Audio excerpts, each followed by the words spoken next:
It's JMOOREREVIEWS, the very best reviews. Tell them none can contest, we don't. What's up, everybody? Welcome to the show. We be here. I got a couple special guests tonight. Larry Legend in the building. What's good, brother? Oh, man, it's all good, man. I'm glad to be in the spot. You know, it's been a minute. Yeah, definitely glad to have you back. And Kayleezy in here. What's up, Kelly? How you doing? I am hanging in there, Jay. Hey, Larry. How are you doing? I'm waiting for you to cause problems. I drop through and watch you guys. I see you causing problems. Just a little something. Yeah. But we gonna talk about House of the Dragon finale, and a little later some more Raising Kanan. But this House of the Dragon finale was pretty good. It was moving a little slow. I thought from the trailer we gonna see the war, and yeah, we saw more politics. But what you think about it? Larry, what was your thoughts about this episode? Yeah, I felt like I was expecting a lot more. I was expecting that we were going to see a lot of action at some point. I knew it looked like they were building up to it. Then I felt like we were going to get like a big crescendo, even if it was at the end. I felt like we were at least going to get the start of it, and we just didn't. Mm-hmm. I mean, it wasn't a bad episode, not at all. But it almost feels like this should have been like an episode 9, and then there should have been another episode after it. I agree. Kelly, what's up? What you think? You the Kayleezy. Boys, guys, it's just going downhill, but I'm hanging in there. So, Larry, you just made the valid point to me. Like, what? I didn't even remember that this was the last episode. It did not seem like a season finale. Well, this was so like anticlimactic. It was emotional for me at some points, but geez, they could have done something better than this. Yeah, definitely. The final episode of the season, like that night when you said it just now, I was like, this sucks. Yeah, because the way that it ended would be a perfect episode 9. Because you saw when he took a bite out of the neck, you like, and then her face, you like, okay, now it's on. But it's over actually now, so we gotta wait a year for it to be like, oh man, like this is exactly. You definitely, because I'm like, okay, I can't wait till next week, and it just hit me like, what? Nope. When you said that, you like, what? This is crazy. This is supposed to be episode 9. Like they got it twisted. They gave us 10 for 9 and 9 for 10. Okay. Yeah.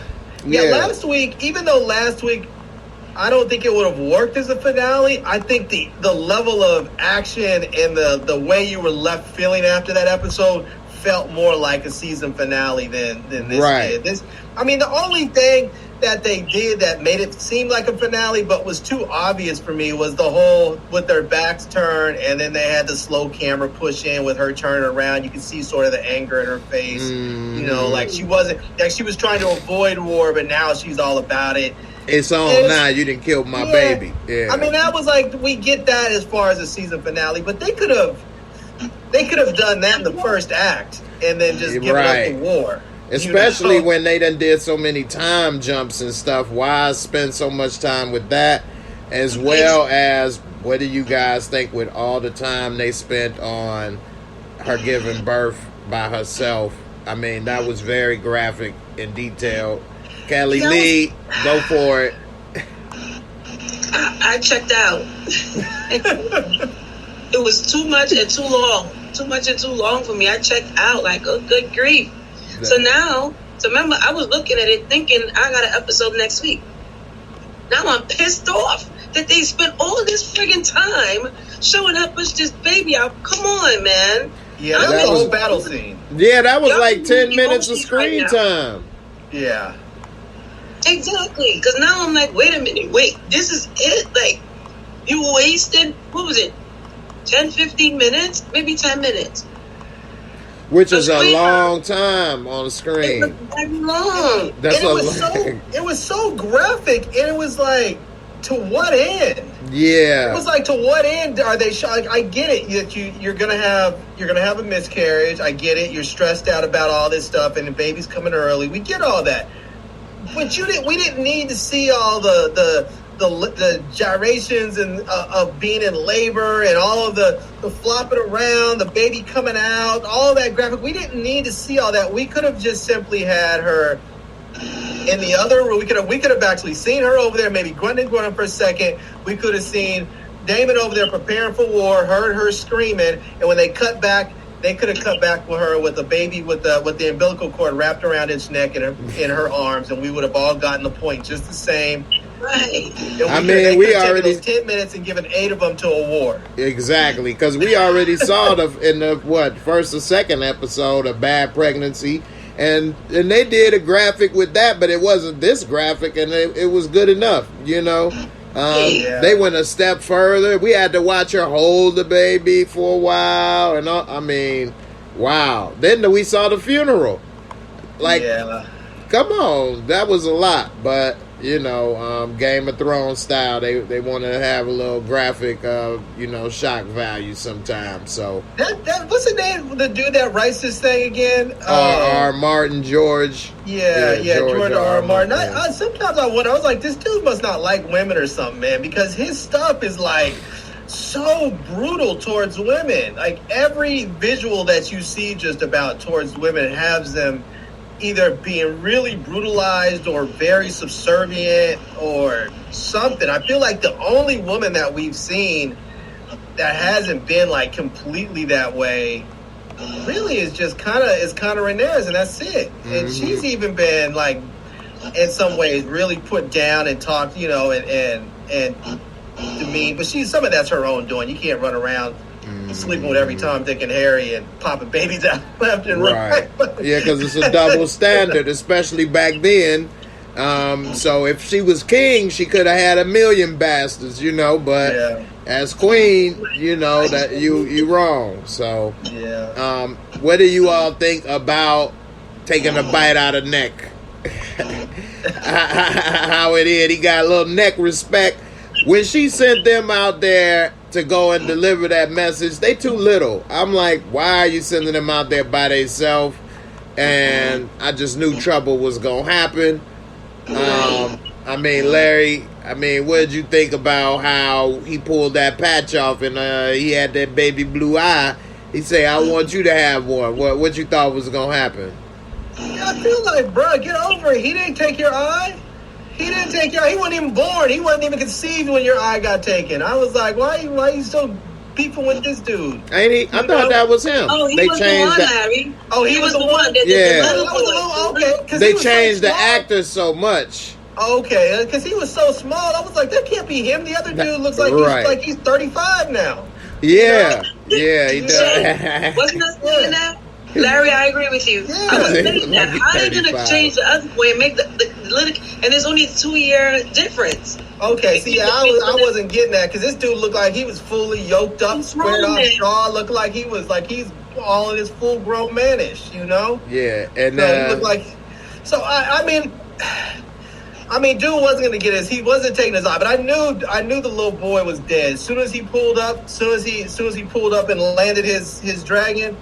And we saw the other dude with the Bugatti dragon. I was like, you're done, homie. Yeah, he should have just gave that message to somebody and hopped back on and left right then and there. Yeah, that's what he should have done. He should have dropped it. He should have tossed it and said, it's from my mom's, and dipped on out. Right.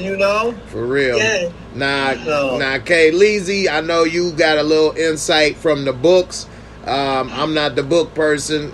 Larry, did you read any of the books on this stuff? I did not, and I'll tell you, I started to, and then I said, you know what, I'm not going to, because the last time several times I have read the books and then watched the movies, I have been so thoroughly disappointed because they leave so much out that I'm just like, but wait, you can't get to that. You haven't talked about this yet. So I just said, you know what, I'm not doing it because I want to enjoy it. Yeah, that's a good point. So, Kelly, you saw the ending.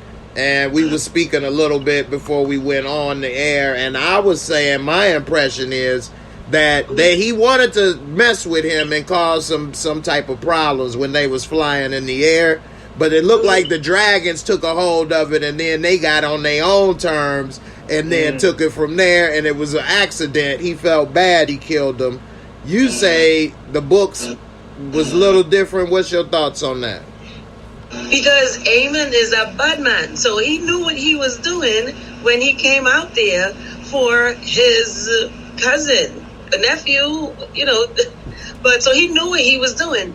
Now, thinking back, this was years since I heard the story, right? Since the initial Game of Thrones, so it's not like if I remembered everything. When I saw, I was like, oh my God, it's going to happen now. So I knew it was going to happen. But definitely, he knew what he was doing. I mean, the one thing I think that I appreciate from this show is that they're taking it in stride and they're putting their spin on it. So I think it's so tastefully done that a lot of the book readers are not that pissed off like certain things in Game of Thrones where they realize exactly what Larry said. So much stuff was missing. You know what I mean? Yeah. I mean, a lot of stuff is missing in this. Clearly, we saw like a 16-year time jump between two episodes. So, of course, stuff was missing. But I think that, it's confusing. I'm not going to BS it. It's confusing. But, this Eamon is a bad man, and it's going to get worse. No one's going to believe that he didn't do it. No, ain't nobody going to believe that. I can think he can't go and say, it was an accident. I took my big-ass dragon out there and it was basically messing with him. But I was just trying to mess with him, and then my dragon accidentally ate him. No one's going to believe that. No. He in half. I was like... With one bite. But when Luke flamed his dragon, he shouldn't have flamed the dragon. He should have flamed Aemon. He should have flamed Aemon and maybe the dragon. But the dragon did it though, because he told the dragon, "No, don't do it." Throwing fire now? All right, cool. Let me show you what my fire look like. Because I agree with you, Larry. He should have flamed him and got his ass off. But it was a dragon battle at that point because he was saying, "No, obey me," and then he burnt his thing. So he was mad that he was fighting him like. Yeah. That's like when you got that little poodle and he come up against the German Shepherd and he running all up on it. He want that smoke. You like, no, chill. You think you want it, but you don't want this. You don't want this. That dragon was so big, man. He flew over top of him. He was so big. He was looking around like, where is it? The thing was so big, he couldn't even tell that it was over him. It was that big. I was like, damn. When this thing is so big, it just appears to be the sky. Right. Yeah, you really got to see the scale of that dragon in this episode. Because his dragon that he was riding, the little one, was big still, though. But it was big when he got off compared to a man. That's big and huge. And then to see how little that looked compared to that, wow. That's like a little smart car dragon. Exactly. Right. I get why they sent him out there, but I feel like, man, that little boy, you don't know what you're sending him in. Like, they shouldn't have sent him alone. They kept talking about how they had all these 13 dragons before. I feel like maybe you should have sent 2 with the little boy, Yeah. Right, he needed to back him. That's true. Because even if you don't figure like the whole fighting thing, you need. I think he's a kid. He's not a skilled diplomat. Right. Like maybe all of that could have been kiboshed right there in that hall if he either was a skilled diplomat or had somebody that was somebody older, a little bit more well versed with him. Yeah, definitely, I agree. You saw he couldn't even beat his brother. Well, his brother's an asshole, man. I was like, you're supposed to be teaching him, not just whooping him. But you know why? You know why the brother's that aggressive? Because the brother knows that Aemon is the one that they gotta go up against. So like you can't be soft. You have to be ready now. Everything is ready now for the brother because he knows that Aemon is ready. Aemon been ready, and that's who they gotta go up against. I get that, I do, but I think fear, but you still have. I feel like there's a time for that. But there's also when you're teaching someone, you have to teach them. You can't, he's not learning anything by sitting on the ground getting his ass whooped. He's not learning from that. You need to teach him the skills. And then when you say, okay, now we're truly going to spar, then you go, even their instructor said, hey, he said, right. Take it easy. He said, you can't, he's not going to learn that way. Right. You're not here right now. You're just being a bully. He's not going to learn that way. Mm-hmm. Like if I'm going to have my brother next to me in battle, I want my brother as well trained as possible. I want him as just as good as me, if not better. So. All right, now we know Lamont. You know, when he do his Game of Thrones review, he be having guests and he do his little wig and things like that. You know, I don't know. I tried to get a guest. I do got somebody. He ain't that popular of one of the, Targaryens. But hold on, let me get him. Hold on. Let me get the guest over here. Oh my Lord! Oh, no. Hold on. Is he bringing Damon on? Is he bringing Damon? I got a guest. Hold on. The guest is on the way. Is it gonna be the White Worm? Yeah.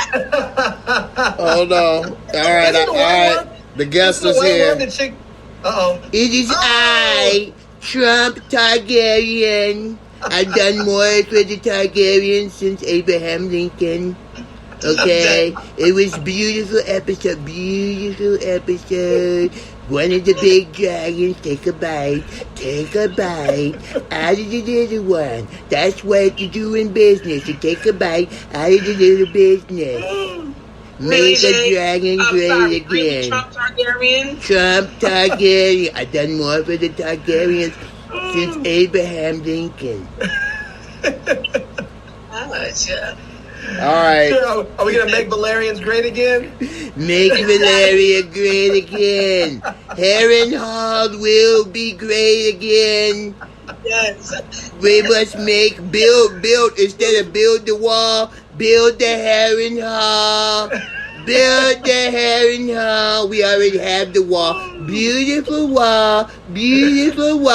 It's really tall. It's straight. It stands straight up. Beautiful wall. It keeps the White Walkers out. You know, we need to get one on the south. That's what I'm working on. We got the wall on the north. I need it on the south. I feel like we need to get a shirt now that says "All Dragons' Lives Matter." It's in print, Larry. It's in print right now. All right. But wait, Larry, what did you think about when Damon choked out? That's a good one, y'all. Oh man, I felt like, I had mixed feelings about that because one, he did it so quickly. It was like a true anger reaction. It wasn't. I don't even know that he thought to do it. I think it just happened. It was just instinct. So it was on instinct. He was so angry, and I think she was gonna be really mad at first, and then she felt sorry for him. She was like, "Oh, you don't know. Tell you, you don't know because he didn't tell you, and he didn't tell her because when the king told her." He told her, this is something that's been passed down from heir to heir. He was never an heir. He was never supposed to rule, so he never told him. So, right. One, that's how Rhaenyra's going to know that mishap with her father wasn't real. Because ultimately, the quote-unquote fake king, he doesn't know either. Yeah. And they'll say... If he was meant to rule, he would have been told. Right. Yeah. So now, do you see how that makes the story of Viserys, the father, makes sense? How he wasn't a king of war. He understood that he had to keep peace within the Seven Kingdoms because of the Song of Ice and Fire. Right. But what do you think she's going to think when she hears their reason and as that he confessed on his deathbed? That is Aegon, because he is named the same name. So will she think, did he really say that and they lying, or is she going to think he was talking about the Song of Ice and Fire and you guys misinterpreted? I mean, because I don't know, she kind of didn't want to go to war, but of course they didn't kill her boy, so it's on. Yeah, that look at the end, that wasn't the look of let's chill. That's like, hey, you didn't forked up. Yeah, that's a look like either I'm gonna win or I'm gonna burn it all down. Either I win or no one wins. Right. You got to burn it all down in her blood, so. Yeah. Mm-hmm. But this is. Oh, go ahead. I'm sorry. No, I was just saying, damn. What got me, which was kind of messed up, but this is one of the reasons why I like Damon, because I think he's just a straight up G at times. But when they came and told her that her dad had died, she was just like, she was talking about, the other princess was talking about, they were just all about who was going to rule, and you know, she didn't really. It seemed like she didn't have any care for her dad. It was just all about who was gonna be in the next in line, who was gonna take the throne, or you know, this and that. And Damon came up and said, "How did he pass? How did he die?" He was asking about his brother in that moment. It was like, okay, the king is dead, I get it, but tell me about how my brother died. And I was like, man, you didn't even think to ask. That's your dad. You didn't even think to ask. You were just like. You were just, you know, you were up there. As soon as she started talking about, they named him king. Oh God! Oh my God! Oh, you know. Yeah, she took that one hard. Let me ask you this, Kelly: do you think she will ever believe that they did not kill her father? I mean, look how bad he looked. Why is that hard for them to believe he ain't dead? He got half a face. He's been living with half that face, like the mummy with no eye and the cheeks missing. He's been living like that for 20 years now. Come on now. He accustomed to living like this. But so I do think, of course, you know, we're giving him the drugs. We understand it was for the pain and stuff, but I would think that regardless, right? That they gave him a slow poison in death. But this guy was strong. He lived 20 years like that.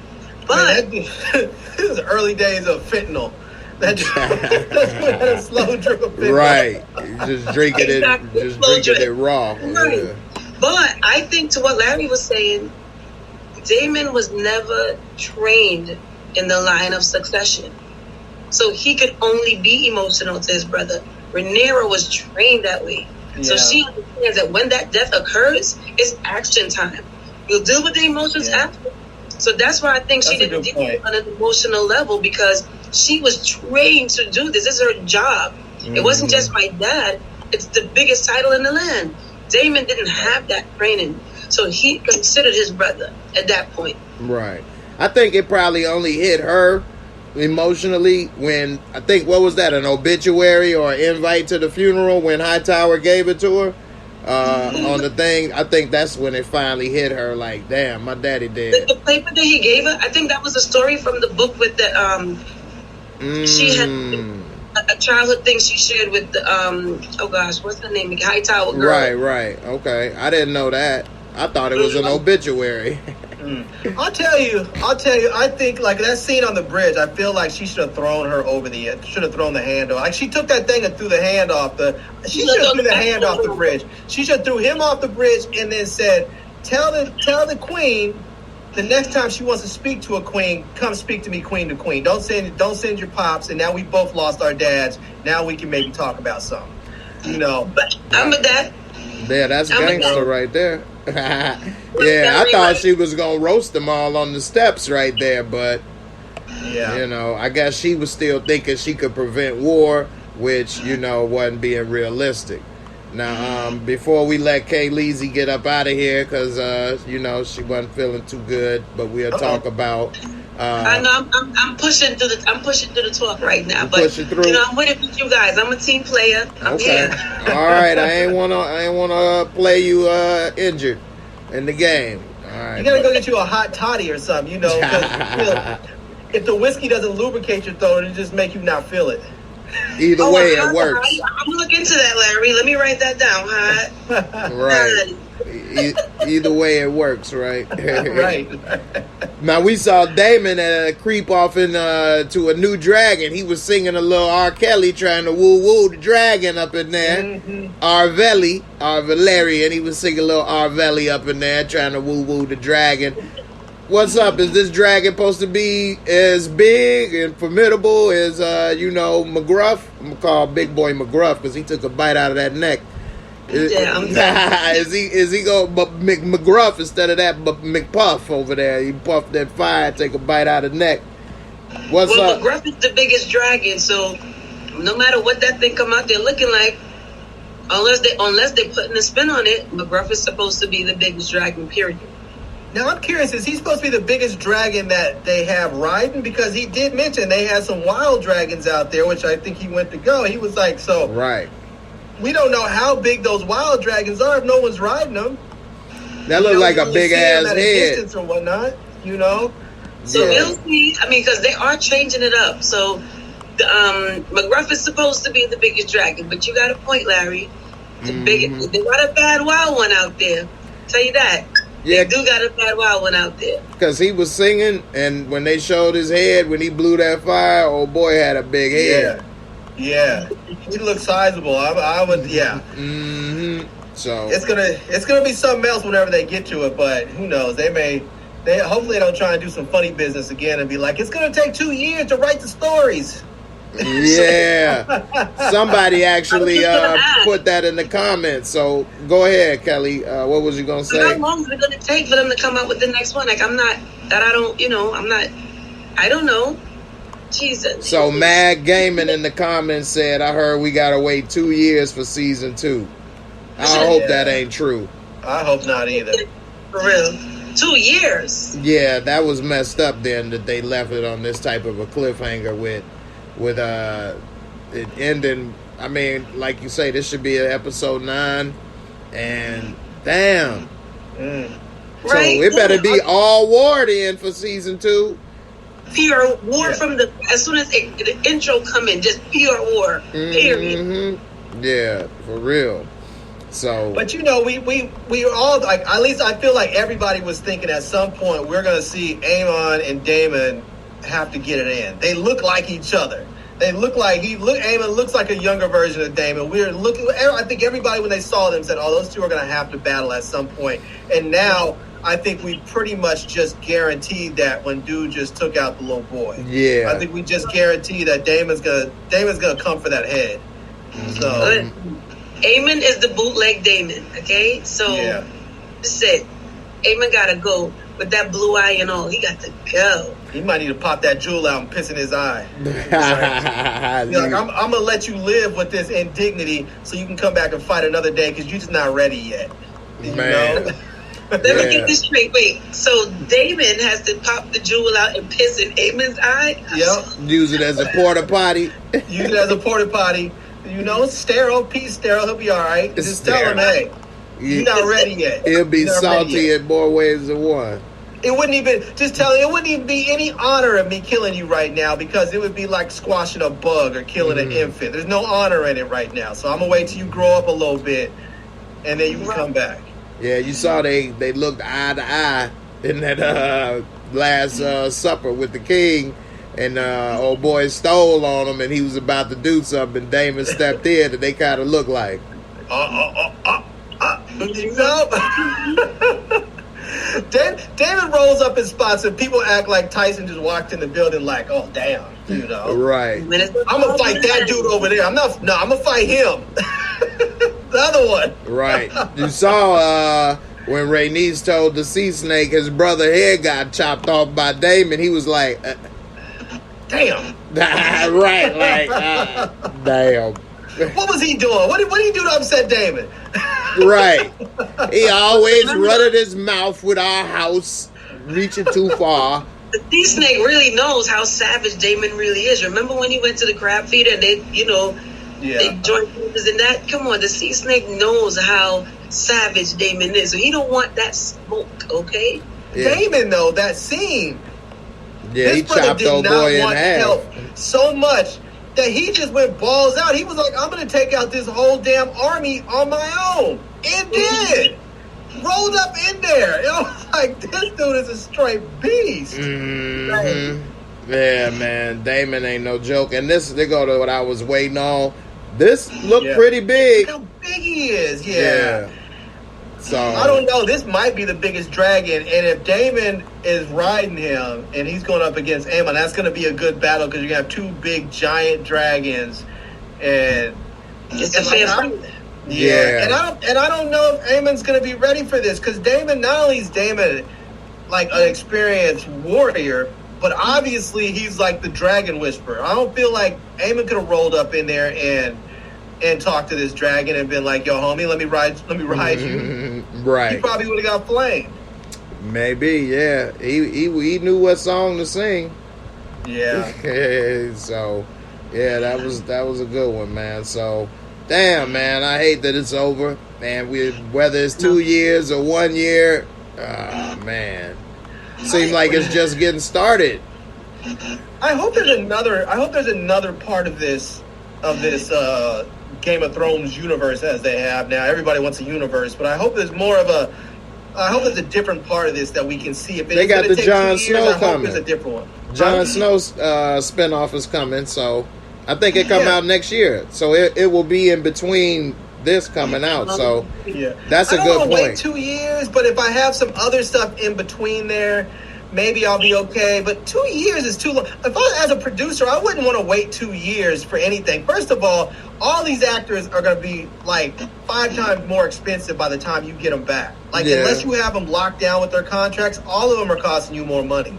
I think they'll lock them down. It doesn't make sense if they don't lock them down. But as an actor, you don't want to wait that long for another job. Well, of course, they'll be working to film it, but still, you got too much time and other projects and stuff. Yeah, so, you don't want to do that. You want to keep it at least every year, they back in, so. But the way they change these actors up, boy, every other episode, I mean, I guess they could just be like, no, don't worry, you can't make it, scheduling conflict, don't worry about it.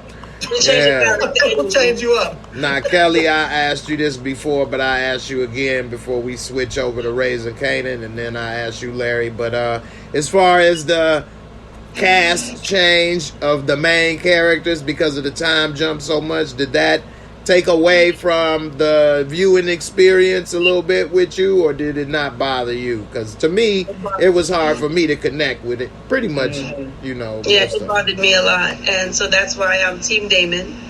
Me too. Period. I was going to be Team Damon. Period. But because of how the show unfolded, I like the little Rhaenyra better. Yeah, me too. I just and they I agree with you, Jay. They could have aged her up a little bit. So I'm that part I am disconnected. So I'm just straight up holding on to Damon as much as I can because I don't have no feelings for nobody else. What about you, Larry? Did that affect your viewing experience with all the changes? It did, and as you can see already from the first part of this episode, I was confused about Luke, and if that was actually, I thought that was like a new son. Kid. Yeah, I thought that was a new kid. I was like the son of Luke or something. I was like, the kid is so small. He's so small. And the other dude looks like he's 35 now. They kept doing these time jumps. I just assumed, okay, this kid's just bigger and older because time had passed. And the other kid still looks like he's in middle school. He looks like he's in middle school. He does. Yeah. And Luke looked like, like he's been working on Wall Street for the last 12 years. I mean, I don't know. All that was confusing. I liked the younger Rhaenyra's a lot better. Not that she had a better look too. But I liked her look. We got connected with her immediately, and I would have preferred that they just aged her up. Yeah. And part of it too is because there was that whole sort of like twisted relationship with her and Damon, and so when they switched the actors, it didn't have the same feel to it with those two. It just, I didn't get that same vibe. Yeah. The chemistry was off. Yeah, with the first one, you saw there was that weird, twisted, creepy, but sexual attraction there that it was like, it was like, ugh, but you felt it. You were like, oh, there's something really there, but ugh, why is it there? And I didn't get that with the older one. I didn't get that with the older one either. It is a disconnect. The older one just felt like, she's a new thing on the side or whatever. But the younger one, you felt the connection. And I agree that it definitely was you, but you couldn't look away. Right. That's true. Yeah. So hopefully, at least they keep these people together for the next one and not more time jumps. With switches. I'm curious though if the older brother, Luke's older brother, what's his name again? I forgot his name. I wonder if he's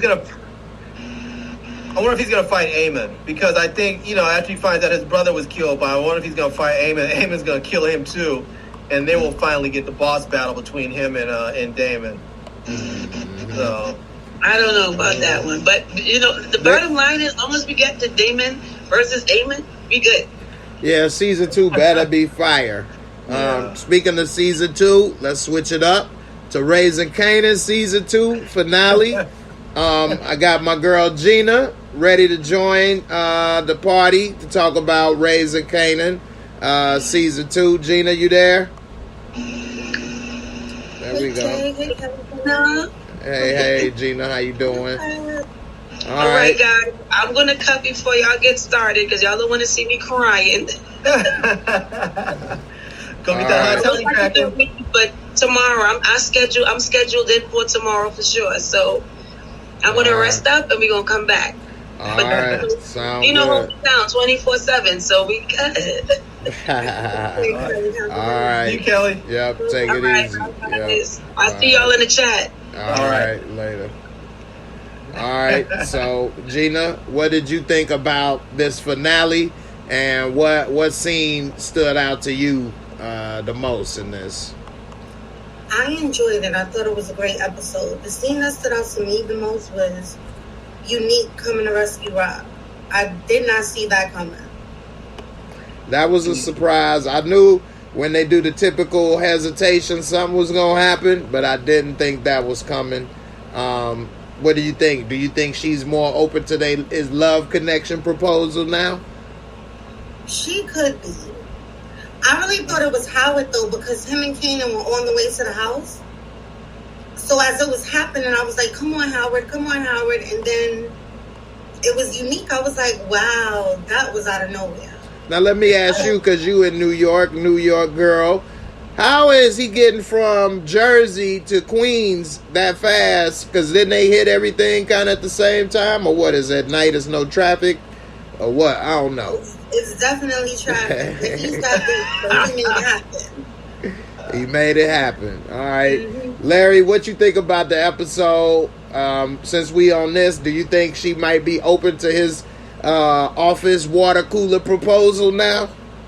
Oh, she's definitely open. I think after he just rescued her, her nose is wide open. You know, I think she already liked his vibe before, but she was never really going to do anything about it. But now that he came through like a champ and rescued her, I think she's going to be about it. I don't think she's just going to just be like all happy-go-lucky and just hand it over. I think he might have to put in a little bit of work, but I think he'll get it, and I think she wants to give it. Okay. All right. That's a good one. This episode I did like a lot as well. A lot did happen this episode, of course, as we all know. And of course I did like that scene. But one scene I am going to give a little extra credit to is when old boy saved Marvin ass in the wheelchair. That was my favorite scene. Hey, you never know who you may need or see. Yeah. Or, some people, try to think you ain't this or that, and you never know what may happen. So, that was kind of cool. And he said, hey, man, I'm built for drive-bys. Let's roll. Hop on, But I just like that. It's like one of those things, like you put good out in the world, you get good back, And Marvin could have just been like, F you, nigga, don't worry. I don't care how you get around. But he was like, no, we're going to get you squared away, Mm-hmm. Yeah. And it came back to him. So yeah, that therapy saved his life. It really did. Yeah, because really did. Before he might have just kicked him out the way or something, but he sniffed up he took a couple breaths, sniffed up them breaths that day, and it saved his ass. So you know, it's funny with Marvin though. It's like he gets angry and he's hot-headed at times when everybody else is calm. When it seems like he must really thrive in chaos, because when the bullets were flying and everybody was running and freaking out, he was cool, calm, and collected. He just grabbed his gun, clack, clack, let's go, okay, we peek around the corner. All right, you guys go, we'll cover you. He was just like he was just calm. Yeah. And he said, put the stuff down there, drop it down the thing, to the next floor. So, yeah, that's a good point. Marvin, he was ready. Let me ask you this, Gina, because I know you, that's your boy, Lulu.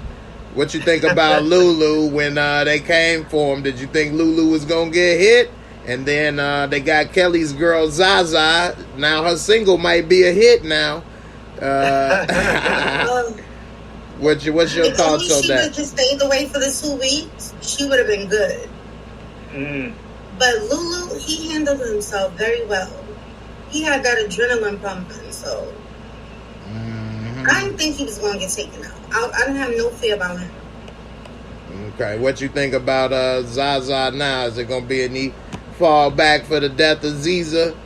Lulu tried to save her, but like you say, Yeah, I don't know. I mean, as far as the law, maybe, but I don't think nothing else besides that. Like, it seemed like the parents were worried. Like, they're not like street. Cartier was like the street person of life. okay. What you think about the twist, though? What we found later that now Rock owns it, and how she did Lulu, she straight sunned him, and I mean, damn, that was emasculating. Let me hear what you think about that. Then I'm gonna get to you with that one, Larry. I felt bad for Lulu.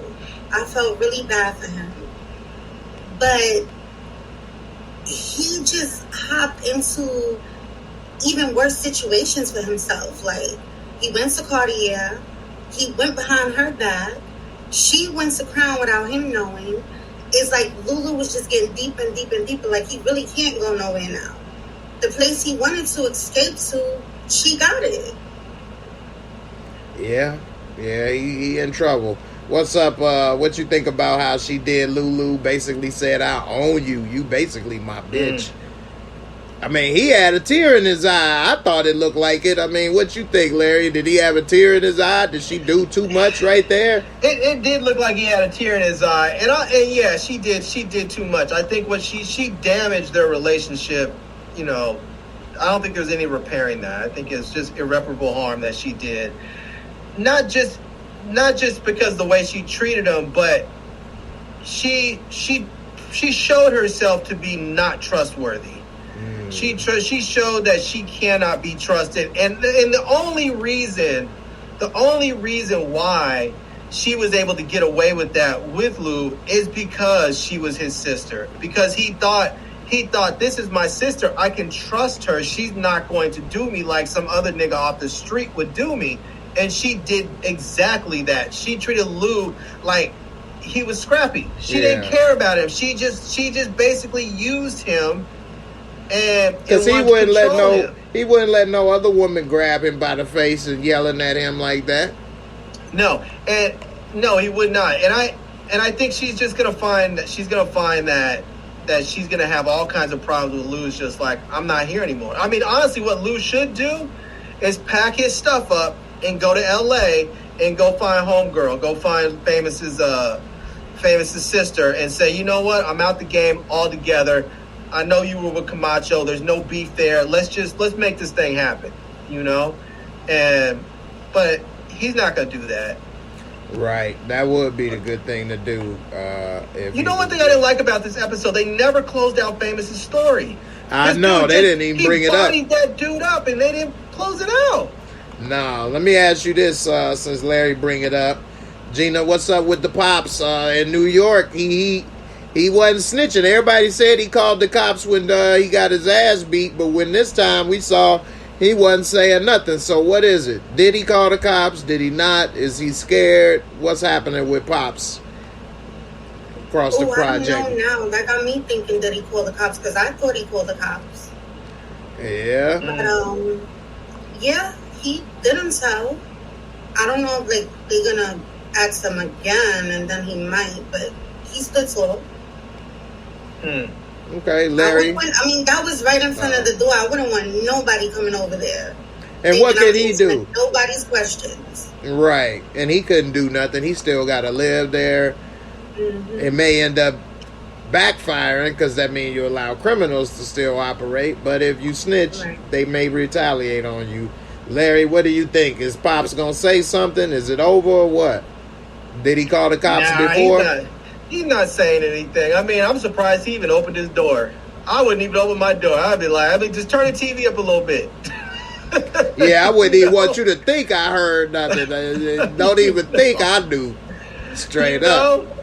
Yeah. Nothing. I'll be like, I heard nothing. I've seen nothing. Leave me the hell alone. And I would try and get up out. I'm assuming that they're in these projects or these chill. Well, that was a little cheap apartment building, so it wasn't project. So he probably just couldn't afford to leave. But Yeah, I feel bad for the old man because it's like obviously you don't want an old man like that living under all that stress and drama and people running up in there robbing folks. But I mean, what are you gonna do? You can't snitch.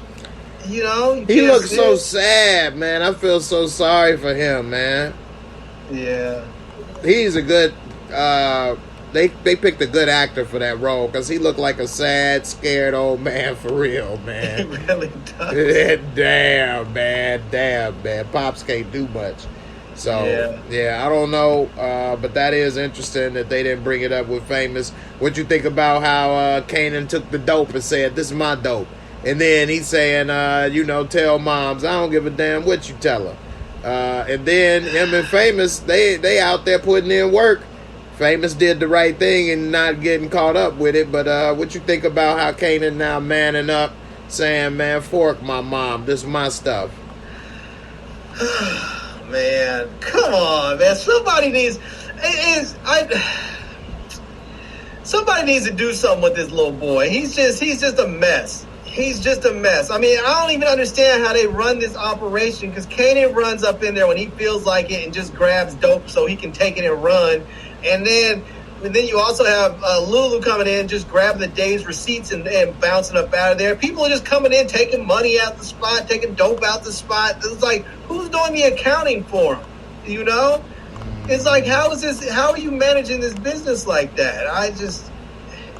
It doesn't make any sense to me. It feels like with all this stuff that's coming in and out that's unaccounted for, what if you come over short? You gonna go blame one of the dudes that work in there?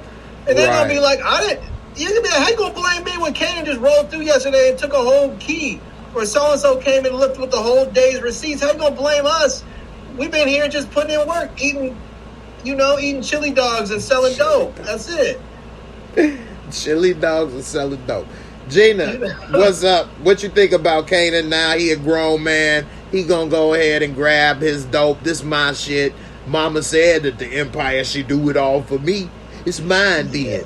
Put that to the test. He did. When she find out, he about to put that to the test. Okay, he was acting right. just like her in that moment. He was acting like her, like, I can do whatever I want. There won't be no repercussions because I'm me. And he chose to go to the corner. It's like Famous said, didn't your mom want everybody to stay off the corner? Mm-hmm. And here you go, going right back to what she was trying to stop. So, I don't know. He just too much. Yeah, that's what you think. What that conversation gonna be like? Because Marvin did tell her, and she was like, "I'll handle him," because she had bigger matters at the moment, but she wasn't gonna let it slide. So, right, but it's all of that build up. The last conversation they had, him being gone, her not knowing what's going on with him, and then you doing this. Oh yeah, it's gonna go down. yeah, I've been saying since the first season that Marvin is not dumb. Everybody tried to make it seem like Marvin was dumb, that he wasn't that smart. And I've been like, Marvin's not dumb. Marvin is not dumb. He may not be able to articulate everything that he wants to say or feel in the way that other folks can, but he's not dumb. And we kept seeing that this whole season. We kept seeing that. We saw it this episode. We saw it last episode. he just good. That's all. When she's this episode, when she was about to just go ahead and really just about to talk out the side of her neck with Juliana, Marvin was like, chill. Let's not say nothing too far. Yeah. Right. Now, let me ask you, Gina, who's the boss? What do you think about Tony Danza? His body still look good, but his face, he put on some years. Yeah. But what you think about him? He looked totally different. I used to love Who's the Boss. Yeah. But I enjoyed him in this episode. His language, I was like, okay. But I enjoyed him in this episode. I like how he stood with Sal. Mm-hmm. I was surprised to see Tony Danza. Not that I think this is a reason you shouldn't get a job, but he has been kind of outspoken for Trump a little bit. Oh, has he really? Yeah, I heard some things years ago, so I can't say he's been like some people, but he did say, you know, some supportive things, which I guess you can support and do whatever you want. There's nothing wrong with that. I'm just surprised that, you know, he was on this show. But, hey, a job is a job. And, you know, I think that he could be a good mob. He looked like an Italian mob boss. Right. Yeah, they kind of tied in the John Gotti fish thing, but they didn't have him, John Gotti, I guess, you know, rights and all of that. So they just kind of put a different mob boss, and he sell fish tanks. What you think about how he kind of threw in, oh yeah, your dark friend bought a big fish tank too. So, yeah, that was great. What's his name was like, well, I'll take the biggest one you have then. Hey, right. You got to pay a little money. You want this done. Know, you want to come through and have this conversation, my time is not free. You're about to pay for it one way or the other. So, yeah, you know. But it was interesting, though, that Rock was, and I don't know if this was Rock doing or if it was somebody else that said, hey, you need to go have this conversation. It was interesting that Rock had gone to him first and spoken to him. And it was interesting, too, that dude was like, you need to handle that. I'm not getting in the middle of that. Don't come over here asking for my help, my people's. That's you. Do you. You know, I'm not going to help her, but I'm also not going to help you. I'm just going to sit back and wait and see what happens. Mm-hmm. So. Mm-hmm. Shout out to Lenora Wilson. She said Tony's 71 years old now. Yeah. Oh, wow. Yeah. I mean, he looked good in shape, body-wise. I mean, you could just see the age on his face, you know. But he used to be a boxer. Okay. I remember that. I don't remember. I only remember him as acting and things, but... he used to be a boxer and a school teacher. Oh, wow. Yeah. Tony done lived a few different lives. Yeah, they have a TV show with him where he's there's a reality TV show where they were following him, and I think he was teaching. It was high school or middle school in Philadelphia. Oh wow! And so they did a reality show after I think he had been there for a few years teaching, and then they followed him in the show. It was interesting. Yeah. Okay, Tony Danza over there doing big things. What's up with Burke and Howard? They finally had a talk, and he basically told her, leave it alone, and she's over here tripping about Sam, and he even said, man, he a junkie, what the hell does he know? Gina, what's up with Howard and Burke? He finally told her to chill out. She don't want to stop. She finally, I guess, get the point when Juke put a bug in her ear, but she won't learn. What's up? What you think about when Howard told her about Sam? She is not going to stop. She's not going to stop. Now she's like, oh, you got something to do with this, that Sam is dead, because he was just about to talk about who shot you. So, like, she's looking at him even more crazy. She's just going to keep on going with this. They're going to have to kill her. Mm-hmm. She's not going to stop. Threats are not going to make her stop none of this. No, they don't have to kill her. Okay, what you think gonna happen then? I think her and I think one of the two things are gonna happen. One, because I think she's so straight laced. I think her and Jukebox are gonna hook up at some point. I think her and Jukebox are gonna be together. But she's so straight laced. Part of me's thinking like she's gonna wait till Jukebox is 18. But part of me thinks like maybe Jukebox somehow seduces her, and that's how Howard gets her off his back. Where she's basically like, look, I know you've been messing with this little girl, and you don't want me going telling whoever, because then you'll be going to jail. And the same thing that you just did is the same thing that I did when I was your age. You know, the only difference is I got mine pregnant and she had a baby. Right. You know? I think they will have to kill her, but I think that they will try not to. So I think that they will try to, they already been trying to get her to stop. That ain't going to work. They'll probably get her fired, maybe with that story about her and Jukebox. They already put the bug in there. The father may not leave it alone, even though Jukebox tried to throw him off the trail. And so Burke may get fired, which then will piss her off that she lost her job over something that wasn't true. She gonna go rogue and really be looking into it, which then she'll put everything together, and then he gonna have to kill her, or somebody gonna kill her. The only reason why I don't want to see that happen, that sounds like the exact same storyline they did for Cooper Saxe. They do that a lot though in Power. They do a lot of similar storylines. Yes, that is true. I flip it a little bit, but the only reason I don't want them to get rid of her, kill her off, she's the only good guy on this show. She's the only, well, no, I was gonna say maybe, huh? She is not good. No, she is a good guy. She's still she's on the straight and narrow. She is to get to the truth is causing her to do unspeakable things. Like what? What is? She hasn't broken any laws. She hasn't done any crimes yet. Evidence. She did do that to Kanan this episode. That's illegal, though. Cops have the right to lie to you. They can lie to you and threaten you and do all kinds of stuff so that you're worried and tell the truth. This has already been adjudicated. The Supreme Court says cops can do all of that. So she hasn't broken any laws yet. Not until she actually plants it. Yes, right. Which she didn't do. Right. So yeah, right. But she's walking the line. I get it, technically.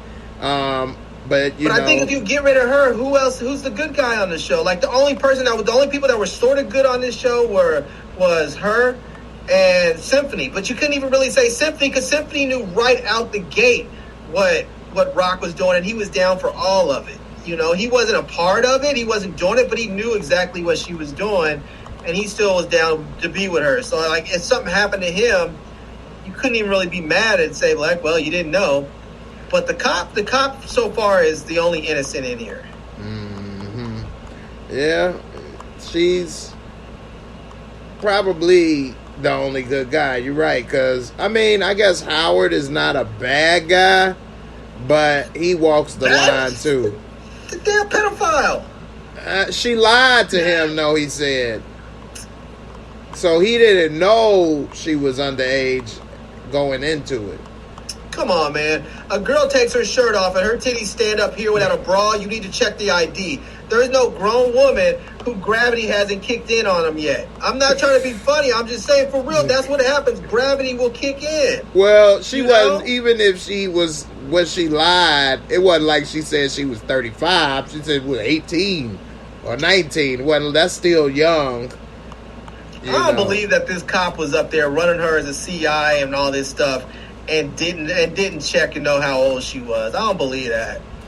All right, let me ask y'all watching. Put a H1 if Howard is shady. A dirty cop. Well, shady. All right, and put a H2 if he not.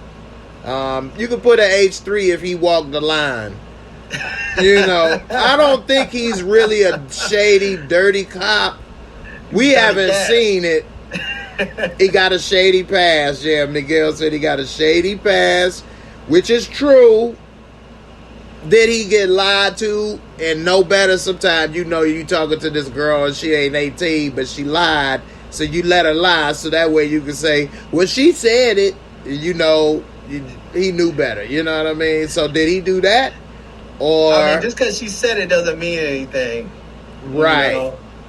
So I don't know. What do you think, Gina? He got a shady past? Is he, you know, bad, good, middle? I'm feeling like even though she did tell him a different age, he should have made it his business to know that that was a fact.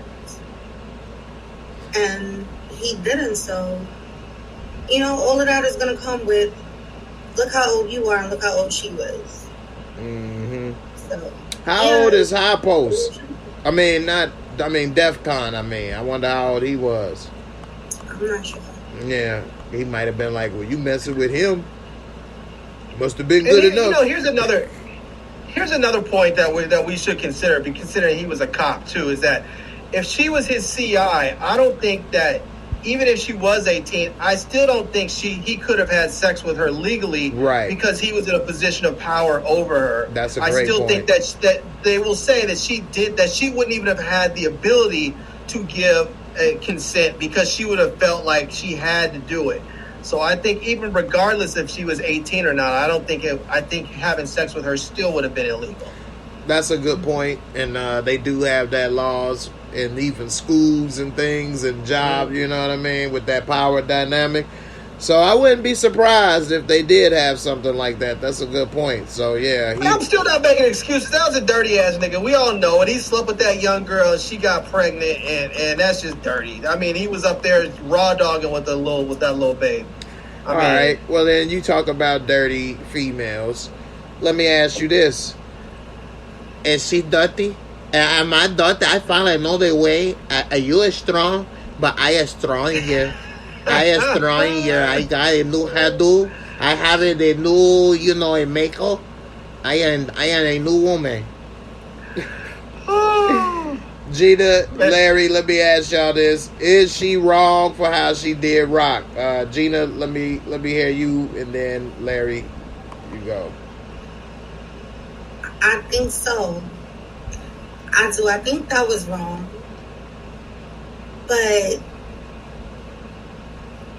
I feel like she lost respect for her in a sense once the thing happened with Unique. Like, she told her, he traumatized me, he kidnapped me, and you just gonna let that ride? She wasn't looking at the business aspect of it. She's looking at, okay, like, we in this thing together, and you just gonna let this happen to me? You're you. Like, you make all kinds of moves, so she was let down, and now she really don't care about her no more. Okay. Larry, what you think? Was she wrong for making this move? Did Dobie cross? Was she wrong? No, she was nothing but right. I was laughing because Rock always thinks she's so smart and always has everybody, thinks she's better than everybody else in the way she moves. And this chick basically told Rock, just the way men underestimate you and you play them, you underestimated me, and I just played the hell out of you. I like that. You looked at me as just this little chick that was getting her ass beat by her husband in the bodega, and you just underestimated me, and now look at you. Look at you. You're up there in all kinds of trouble. You're about to go to war, all this stuff, and I'm sitting up here, and her cousin was talking about, she's dangerous. She was like dangerous too. There's different types of dangerous people. There are people that are dangerous because they'll put a bullet in your head, and there's other people that are dangerous because they will convince somebody else to put a bullet in your head. Right. You don't always have to get your hands dirty. Mm-hmm. But I like her because she's thinking through stuff. She even when they were in the bodega, she was telling Rock, why are you up here doing all this if you're just going to let the rats eat your money? It's True. like, why are you doing all this if that's what it is? I mean, this chick is about her business. And I think the way that she felt about Rock not going after Unique when he kidnapped her, I think she might harbor some ill feelings towards her cousin too. Like, hey, yo, we're fam, and this dude killed me and he's still walking. Why? I think she might be coming for everybody's business. Okay. So I like what you said about the dynamic of how Rock deals with men overestimating her, but then Rock did it to her because Rock in the man's world, so she did her like that. I like that. That was a good point. And I think that Rock made a mistake by not taking care of her and making her feel safe. I was saying the whole time, why you don't have a guy in there, security. Yeah. You know what I mean? So yeah, that was definitely a problem there. But I do think that she may have overstepped. Because sometimes when you're close with somebody, you start to forget or underestimate who they are, and you take it for granted.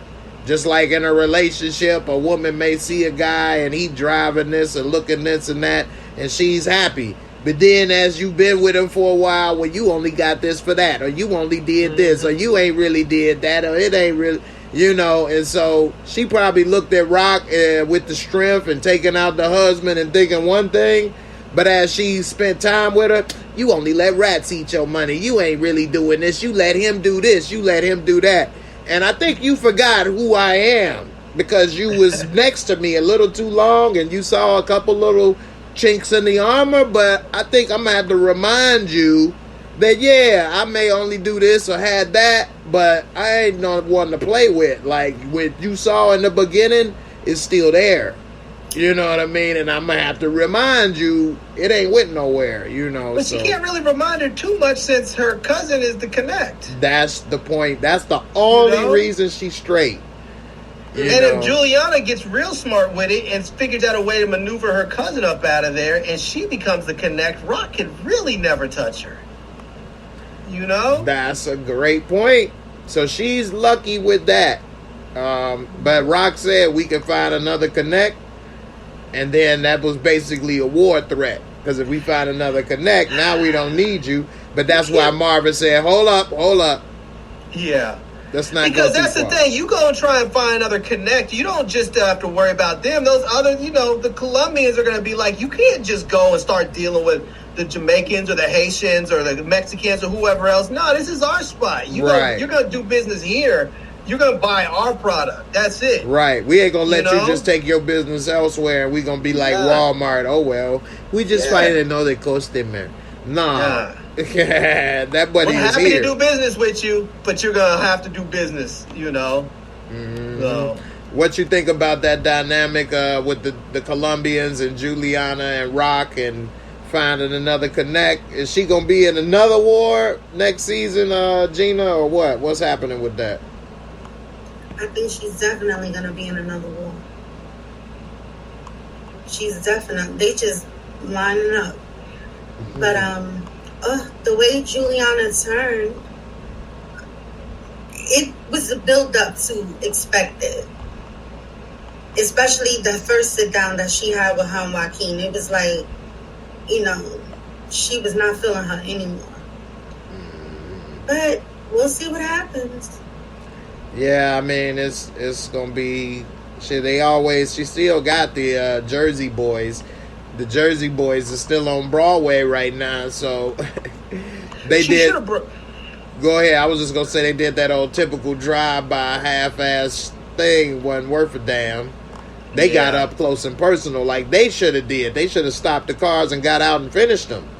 Mm-hmm. You know what? I've never understood. There's a couple things. One is that when Rock went to that first meeting with Juliana and her cousin, she should have brought Unique with her. She should have brought Unique and offered reparations for all that. If you were going to work with Unique, you needed to bring her in there and say, hey, let's figure this out. But this is one thing I never quite understood with people who do these drive-bys like that. You go and you shoot up the place and they come out.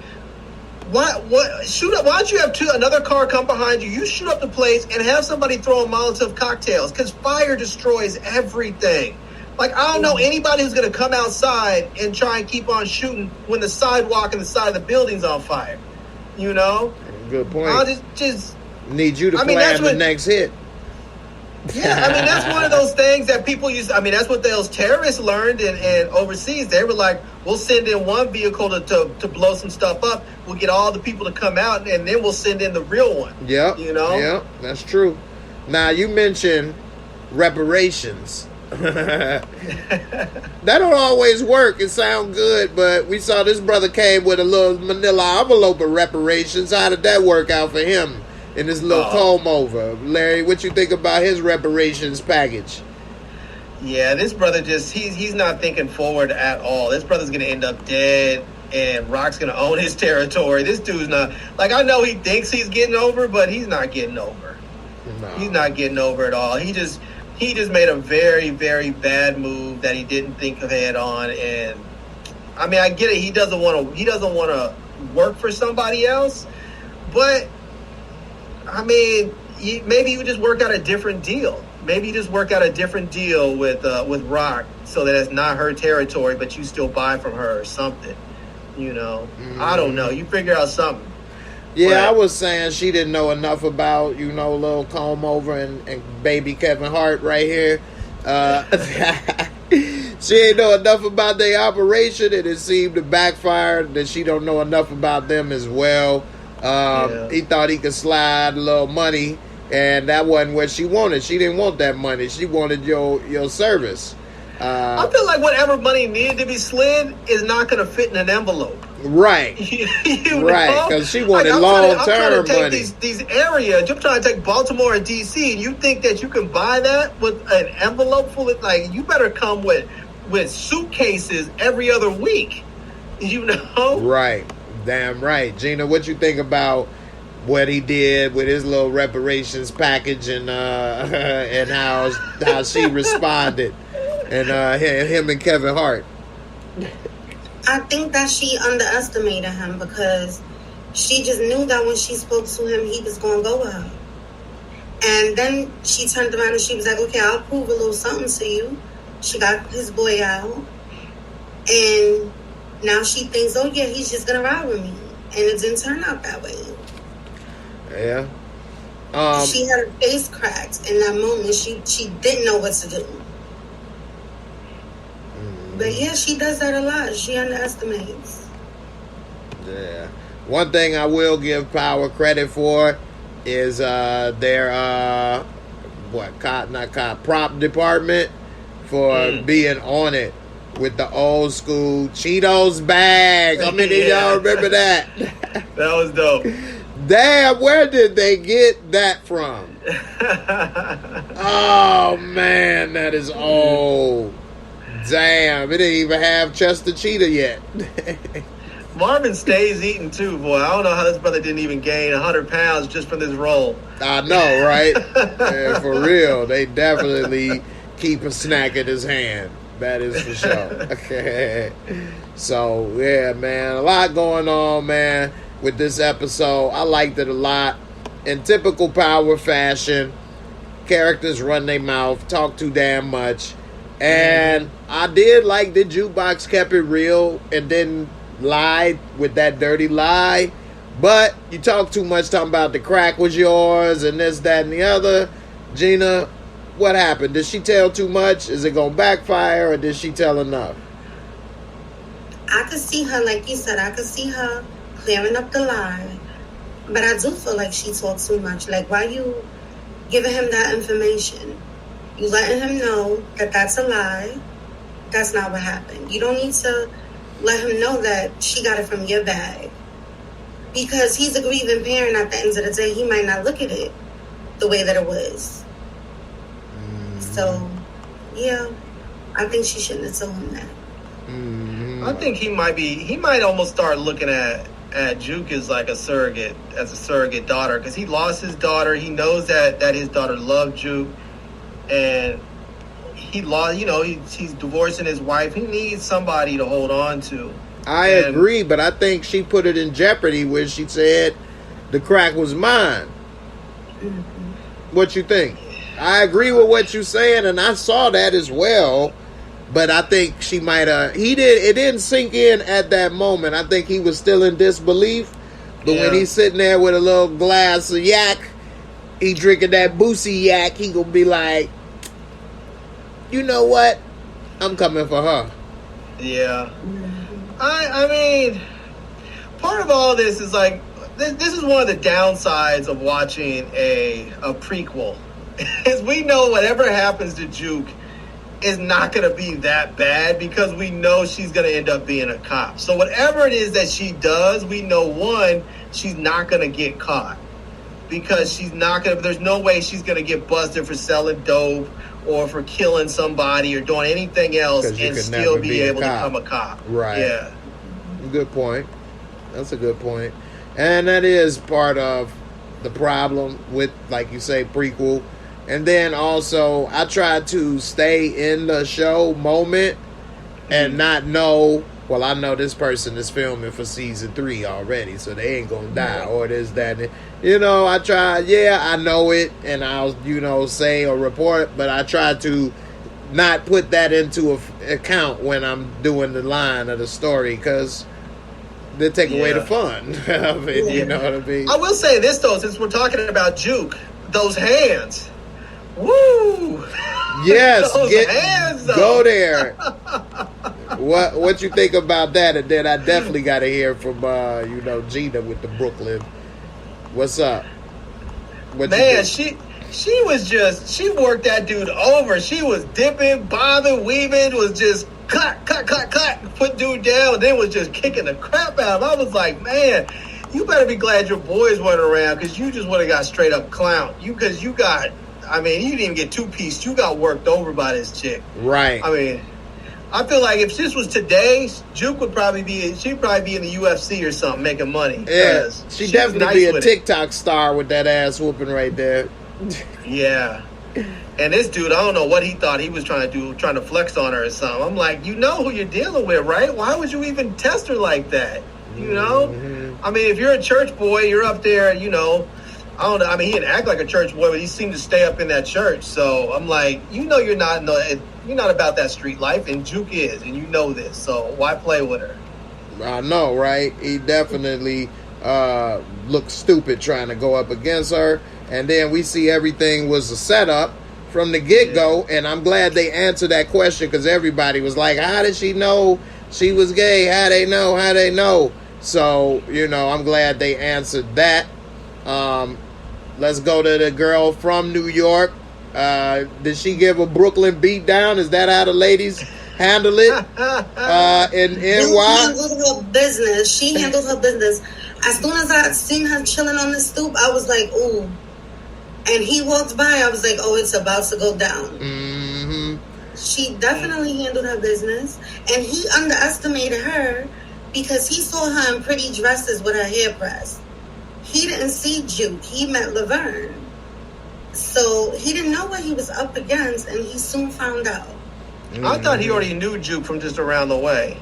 No, he was at the church. Yeah, that's how he met her. I mean, when she came to the church, she was looking like that. She came through when she first came to the church. She came through with her, you know, with her Timbs on and whatnot. She wasn't rolling with the dresses. Because even when her mom started taking her shopping, her boys were like, "Damn, who knew Juke was fine?" You know, because she never looked like one of the girls that these dudes want to talk to. Mm-hmm. You know, but see, I don't know. It's a little different for me in this with how she dressed, in the sense that, coming up in Chicago, it was a big hip-hop community, b-boy, all of that stuff. And so breakdance, graffiti, everybody, women and dudes, dressed like that. And fine women, you know. So, like, and they weren't, you know, into women. They like guys. So it was weird to me by them saying, because she was wearing Tommy and Tim's and stuff, because then at that time we didn't think that was the case. You know, if she would have been wearing a flannel and some khakis or something, maybe we would have we might have thought something. If she'd had her hair braided with her flannel and some Dickies, we might have thought differently. But she kind of like geared up like we used to try to rock polo, Tommy, all of that. So I don't know, but it definitely was interesting to see.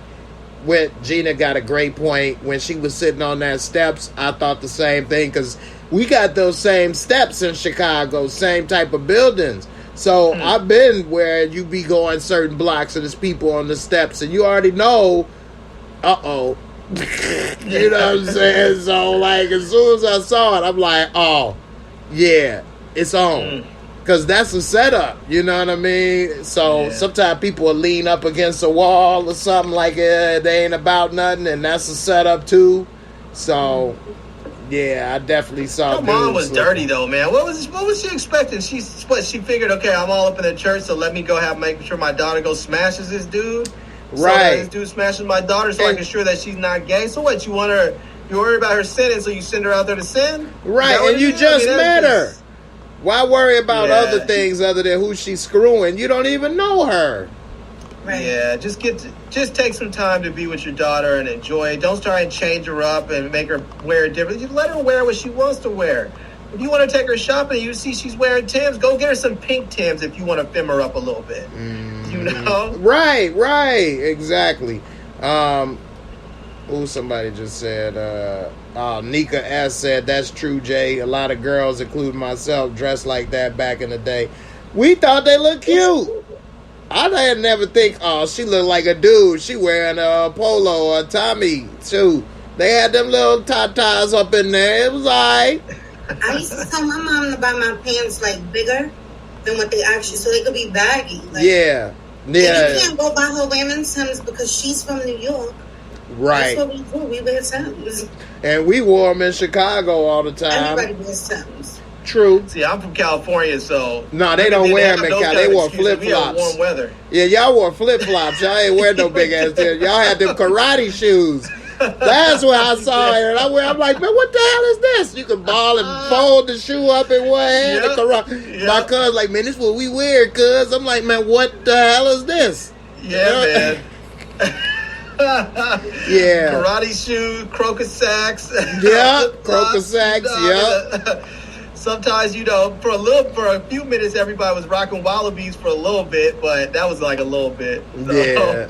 Yeah, that's right. Y'all don't wear that. And it ain't no need unless you in construction. Yeah. Right. Yeah. So we got snow and all kind of stuff we'll go through. So we started just, making it part of the gear because you're going to need something, on your foot. So Nike Cortez, people still rock those. Wow. Wow. That's like, wow. Them track ones. Yeah.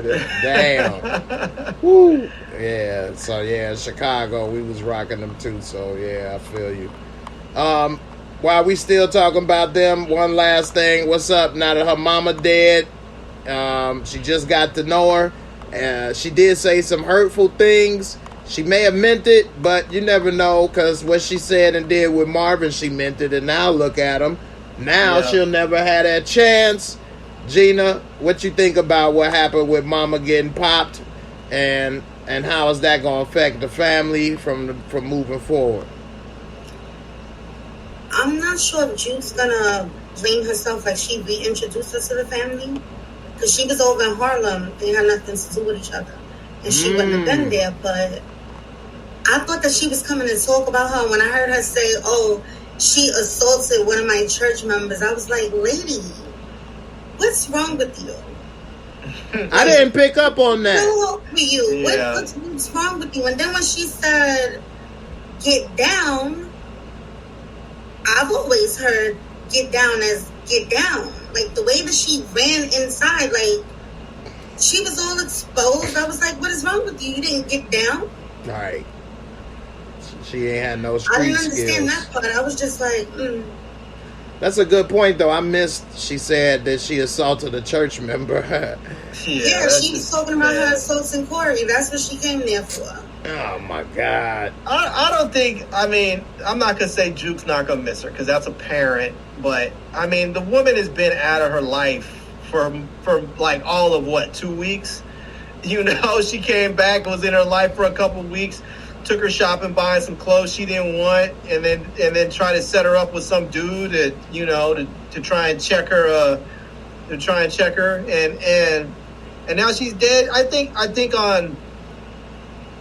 think for Juke it might be easier this way. There's none of this where's my mom? Do I have to go try and work things out again? The mom starts showing up again. It's none of that. It's just like she's gone. It was like she disappeared on us. She came back. When she was back, she showed her ass, didn't accept me for who I was, and now she's dead. So what? Whatever. Look how she stood up in the doorway, Jay. That's stupid. You can already see the walls shot up, everything. Right. That's why I was looking for this right here. I didn't understand that. Yeah. And I felt so bad because Rock be so dirty. I rewinded it a couple of times to see if she was pulling her in, to cover herself. I feel bad about that. This is what gets me too. Is like I don't know what I'm assuming that this chick grew up in New York. She has a baby by Marvin, so she's been dealing with those types of people for a long time. And I can tell you right now, every place I've ever been where there's been gunfire, soon as you hear it, the first instinct to do is duck. Is like you start ducking and looking around. It's like she was like staying straight up, like I'm gonna come in for a cup of coffee. Why are you already not below that mailbox? Right. That's why I had to see if she did, like if she pulled her. I had to check because I was just like, wait, what? Why are you getting up? Like that's stupid. Yeah, she was worse than that's Ricky. Why I went back to check, like, why? Right, she was worse than Ricky in Boys in the Hood. Ricky thought he could outrun those bullets like he outruns those those cornerbacks like nah, bro. Right. Dumbass. Shoot, he should have jumped over the gate or something. Yeah. And she should have definitely hit the deck like you say, her body should at least been lowered in his mailbox at this point. At least an attempt. It looked like she was still upright. So she fell. She ain't get low till she was already gone. This is the thing that gets me though. Rock is, and I hope we all can agree, Rock is not doing this for Kanan, and she's a terrible mother. I mean, we know good. She knew good and well that when she decided to go to war with these Italians and hit, that they were coming back and they were going to start shooting everybody, including their houses, their business. She knew that Kanan's out there trying to learn stuff. So could have been at the dope spot. He could have been at their house. He could have been anywhere that got hit. It just so happened that he was sneaking around behind her back and hanging out with his daddy. You know? And if he had not been sneaking around behind her back, he probably would have been somewhere and got hit. And she knew that he could have been in any of those places, and she didn't care. She only cares about herself. You know? Yeah. And she doesn't even care about the money, too. She just cares about, she wants to live that gangster lifestyle. Because if she even cared about money, she wouldn't have her money getting up there getting eaten by rats. That's true. You know? She got enough money already. She paid for the house in cash. She got enough money. Like, that's a good question that we all should think about in life is how much is enough? How much do you really need? If you have this amount, would you chill or would you keep going? Like if you know all this stuff is going down, your people are getting taken out, why not step aside? If somebody else wants to run the business, let them run it. Sell it to Unique, you know? Right. Like, forget it. Now you can really go legit. Yeah. Like, you know that you had your sister and them down in North Carolina. You bought this nice house in this area, this neighborhood. You could stay there if you want to, but you could just sell the house, move down to North Carolina, get a nice little house out there with some property, and be safe and happy, and don't have to worry about any of that stuff. But she likes that gangster lifestyle. She wants to be out there. She wants to tell people how to move. She wants to put, she wants to try and prove, like, look, I'm a woman that's in a man's world and I can do this and that. It's like, okay, we get that you could do it. But why? Yeah, like, you done it. You did, and you done it. Move on while you alive and not in jail. You got shot. Gina, what you think about what Larry say? And then she got shot. Is that going to change? Is she going to double down? What? I agree. It's just a power trip. Like, it's not about the money. It's not about the kid furthering your future. None of that. It's the power trip. Like, she just won it. From day one, she just wanted it. But when she got shot, I wasn't expecting that. I was like, ooh. But the after, I enjoyed it. Now, this would be the last. I don't think that bullet's going to change her, though, man. I don't think it is either. I feel like Marvin getting shot might change him, because Marvin took a gut shot. He might have some issues. Like, he might be almost dead by the time he gets to a hospital. But looked like she got clipped in the shoulder. Looked like she might even got grazed. They didn't even see any blood splatter or anything. It looked like she just got clipped. I mean, that's not going to do anything but make her mad. She did face that barrel, though, and say, do what you got to do. So she knew when you looking at death in the eye, she did only get clipped, but she looked death in the eye. They did do a little too long and dramatic. But thinking about that. That's why people need to hire professionals. You can't send out these yahoos from the neighborhood because he's going to sit up there and have his long, dramatic pause and wait to get shot in the back. Nah, you go up in there and shoot up the whole place, lock the doors, light the place on fire, and leave. Yeah, you know? And the same for her. Don't have 4 people in one car. Have them sitting on the porch. Have some upstairs. Have one on each corner. You know what I mean? I would have had 6 people. Y'all couldn't have rolled on this block without somebody knowing something. You know what I mean? How do those dudes even roll up in their dope spot? This place is supposed to be on lockdown. How do they even roll up?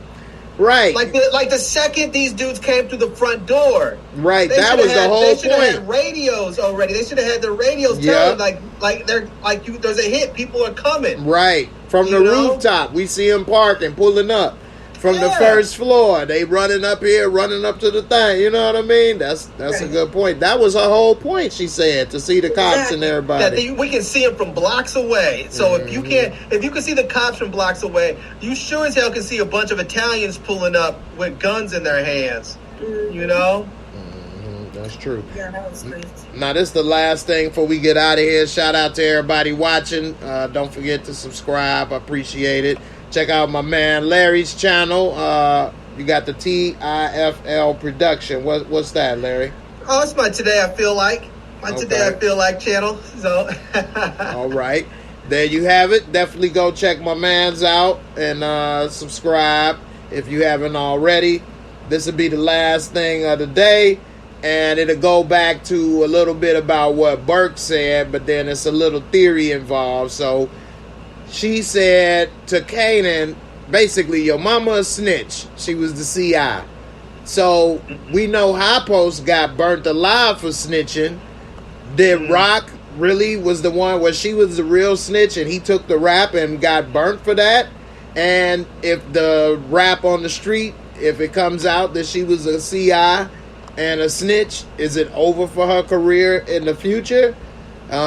Gina, what you think about that theory and what happened and what may happen if the word on the street is she was a snitch? I think she's very fearful of it coming out that she was a snitch. Because in her eyes, if she has the thought that you might snitch, you are gone. So for her to live like that, and then for her to come from that, like, you were a snitch. That's a great point. But like, you were snitching. Yeah, because she did Scrappy like that.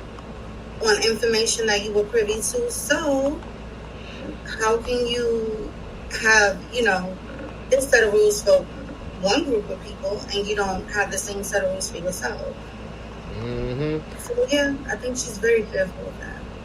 That's a good point. Good point. Larry, what you think about the snitching theory and what happened if the word on the street come out that she was a CI? Yeah, I think first she'll lose her connect. They'll just be like, nah, not messing with you. And once you lose, if you don't have that work, no one's going to be dealing with her anymore. Out of business. Even if she doesn't get killed, she's just going to sort of fade away because, your business is going downhill if you can't give your people that work. So, All right, what you think about her snitching? High Post to get burnt for snitching.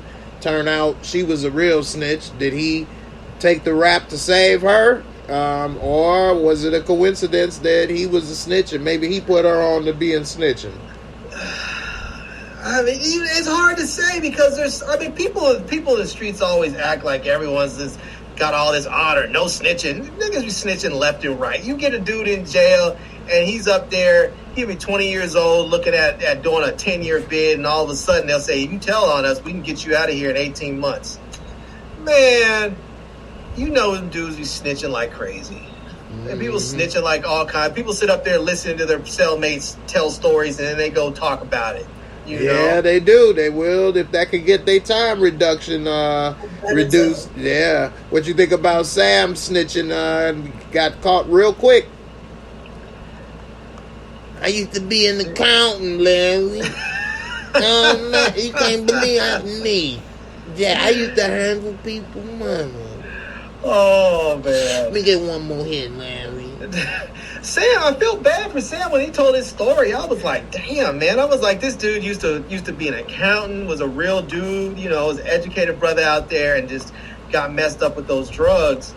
But it was unique. It was interesting when they sort of had Unique and Laurel talking, and you get to see how smart and observant Unique is. And he was like, think about what you said. It's all these old heads. Crack is played out. You don't see young people doing it. You only see these old heads doing it, and they're going to age out of it. They're going to age out because they're either going to die or go to they're jail going to die. Or die. Right. But he was like, we got to find something new. So right. And Unique is actually 100% right, but he's ahead of his time because it didn't really go out to the pill stuff came where now. But heroin kicked off though. But it didn't happen to 2000. Yeah. So it's still in the early 90s. But he right. It's about 93. So 7 years. That's when the heroin started to come back because when crack was out, nobody was using heroin like that. No. And then, crack faded out. But what I saw with Sam's story, that was real because a lot of those guys, they used to have good jobs and would use cocaine. That was a good job, rich man drug. A lot of the blacks they got their first jobs in downtown and in all these cities, because you couldn't work downtown before because of segregation and stuff. So now they was the first. My dad was in the group of the first college educated, baby boomers going to that type of stuff. So they were making money, trying to live fancy and stuff. And a lot of that generation, they was on the powder, then it switched to the crack. They didn't know it would be that way, and so they lost their jobs, families, everything, and they used to be people. So when I used to see them in our neighborhoods around and stuff, we used to remember they used to be this or that. And now when we was teenagers, they asking for change and stuff, and we'd be like, nobody my age would ever think about smoking crack during that time. Never. We knew and saw. But now this younger generation, they do all kind of stuff, man. You know what I mean? Even our music, they wouldn't say do crack. They might say they'll sell it and make the money, but they weren't rapping about smoking it. They rap about using all this stuff now. So I don't know. These kids nowadays, they use every and anything they can get their hands on. Man. They do. It's scary. I'm just so glad we didn't get into all of that, because that stuff is strong, as you see, take a hold of you. So I don't want any parts of that stuff, man. Just give me a couple beers and I'm good.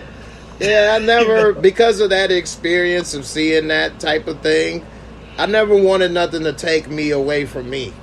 You know what I mean? A beer or something, whatever, a couple drinks.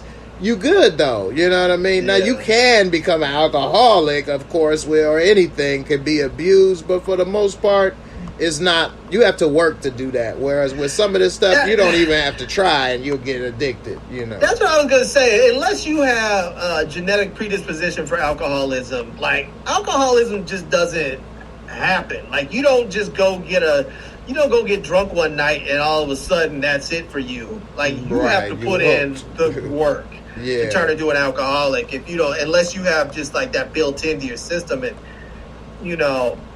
but some of these drugs, boy, people take this stuff like you talk about here about people talking about smoking meth and then they just can't stop. Right, one hit. They say one hit on some of this stuff one time. So, I don't know. Gina, what do you see out there in New York? I know it was rough on the streets in the 90s. Is it changing now? Did they clean it up a little bit? It's cleaned up. It's cleaned up. Harlem looks like a totally different place.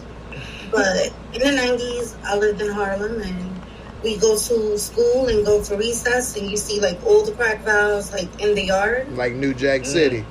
Yeah, like, nobody came and cleaned that up. Like, they had us playing out there and everything. So what, they would just smoke it in the yard? They would smoke wherever they were smoking. They would just toss the valves in there, like they did it at the park. Wow. And then if the pipe was no more good, like they leave it, like just leave it out in the open. Yeah, that's one thing.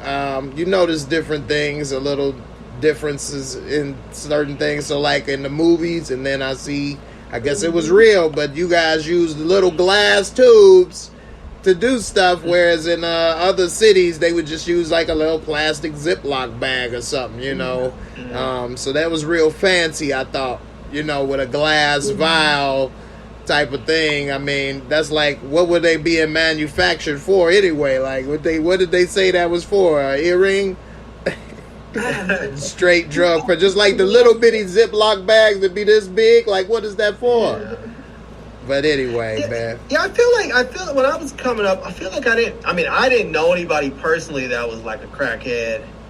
Because I feel like all the people that became crackheads were people that, like, they started off doing cocaine and stuff, and they really got deep in their addiction, and they only moved to drugs like crack when they just couldn't afford that. They couldn't afford that powder anymore. And they still wanted to get high, but that was it. I didn't really... Yeah, I mean, I knew people who sold drugs, but I just didn't know people. I didn't know anybody who really used it like that. I feel like you were saying, people that were kind of like our age, we were like, I'm not using any damn crack. You crazy? No, hell no. There was everybody older than us at that time. It was nobody my age doing that. We actually were like really against that. They wasn't against selling it. They was against using it. Using it, yeah. Right, but no, and the only crackheads we knew was the neighborhood crackheads, or the crackhead that'll fix your car for $20, You know, he'll pick up a whole engine for $20, you know, but but nah, that's about it. So y'all knew the crackheads that were already crackheads. Yeah, they was crackheads before we met them. Oh, okay. Well, actually, some of them we knew before they wasn't, but yeah, they were older than us rather. So some we knew used to be somebody or have a job, and now they are. And then some we didn't know. We just knew them as that way. But okay, they were all older than us, you know, in their 40s or close to it when we was teenagers, you know. Yeah. So yeah, I've seen it both ways: the neighborhood, and then knowing the person before, and then them becoming.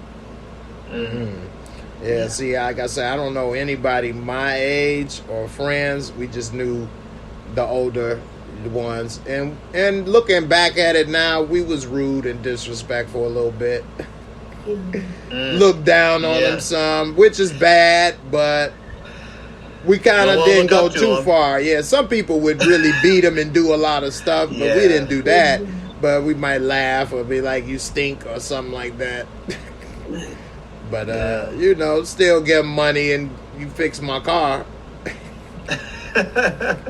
So anyway, you can't do that anymore, boy. These new cars. I know, right? Straight up, damn sure ain't messing with mine now. But hey, man, this was great. Shout out to Kay Leezy, who had to leave early. So I hope you feel better with the throat, sis. Yeah, Larry, great to have you back. Thank you, man. Appreciate it. Hey, glad to be back. No problem. Welcome anytime. And my sister Gina over here, glad to have you as always. Thanks, Jay. No problem. Have a great week, everybody. Definitely. And everybody take care. I'll be back tomorrow after Lamont's show. So everybody can come on through. And of course, you guys, if you want to, more than welcome to come back. And everybody, y'all have a good one. We out of here. Bye. Deuces. Peace.